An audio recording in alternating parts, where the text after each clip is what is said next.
నమస్కారం. ఈ రోజుకి తెలంగాణలో ప్రజాప్రభుత్వం ఏర్పడి 30 రోజులైంది. ఈ 30 రోజుల్లో ప్రజలకు ప్రజాపాలన అంటే ఏందో, రేవంత్ రెడ్డి గారి నేతృత్వంలో ఏర్పడ్డ ఈ కాంగ్రెస్ ప్రభుత్వం అనుకున్న కార్యక్రమాలన్నీ అద్భుతంగా చకచకా చేసుకుంటూ ముందుకు పోతున్న ఈ ప్రభుత్వంలో అనుకున్న రోజే మా నాయకుడు రాహుల్ గాంధీ గారు కానీ రేవంత్ రెడ్డి గారు కానీ ఇచ్చిన మాట ప్రకారం అనుకున్నట్టే ఎల్బీ స్టేడియంలో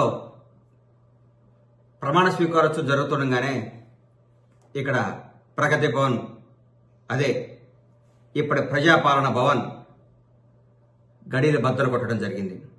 2 రోజుల్లోనే 2 కార్యక్రమాలు చేయటం, ఎన్నో అద్భుతమైన పథకాలు చేసుకోవటం, భారతదేశంలో ఉన్న ప్రతి ఒక్క ప్రధానమంత్రితో పాటు ప్రతి మంత్రి దగ్గరికి పోయి మన రాష్ట్రం గురించి, మన రాష్ట్రానికి రావాల్సిన నిధుల గురించి మాట్లాడుకోవటం, ప్రతి ఒక్కళ్ళకి రాజకీయం చేయకుండా ప్రజాపాలన అంటే ఏంటో, ప్రజలకు చేరువై ప్రజలకు న్యాయం ఎలా చేయాలో ప్రజల కోసం 20 గంటలు తప్పిస్తున్న ముఖ్యమంత్రి రేవంత్ రెడ్డి గారు.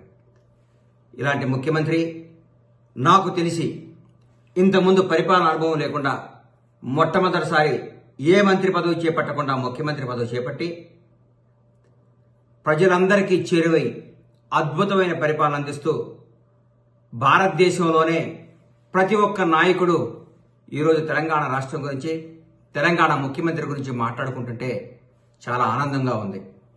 రేవంత్ రెడ్డి గారి నాయకత్వంలో రాబోయే 5 సంవత్సరాల్లో తెలంగాణ రాష్ట్రం భారతదేశంలోనే నంబర్ 1 రాష్ట్రంగా తీర్చిదిద్దుతారు.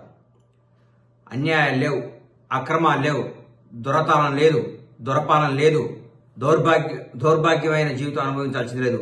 ప్రతి ఒక్కళ్ళు నిజాయితీగా ఆనందంగా గడుపుతున్నారు ఈ 30 రోజుల నుంచి. దాదాపు ఈ 30 రోజుల్లో 8 కోట్ల పైచిలుకు మహిళలు జియో టికెట్ తెగిందంటే పరిపాలన ఎంత బాగుందో మీరు ఒకసారి ఆలోచించుకోండి.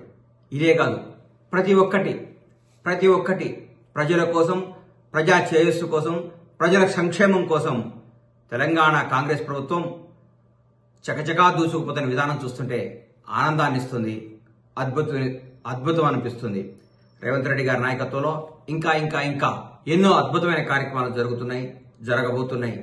దయచేసి ప్రతి ఒక్కళ్ళు రేవంత్ రెడ్డి గారి నాయకత్వంలోని కాంగ్రెస్ ప్రభుత్వాన్ని ఆశీర్వదించి మీరందరూ మన రాష్ట్రాన్ని నంబర్ 1 స్థాయికి తీసుకుపోయే విధంగా అందరూ సహకరించాలని కోరుకుంటూ సెలవు తీసుకుంటున్నాను.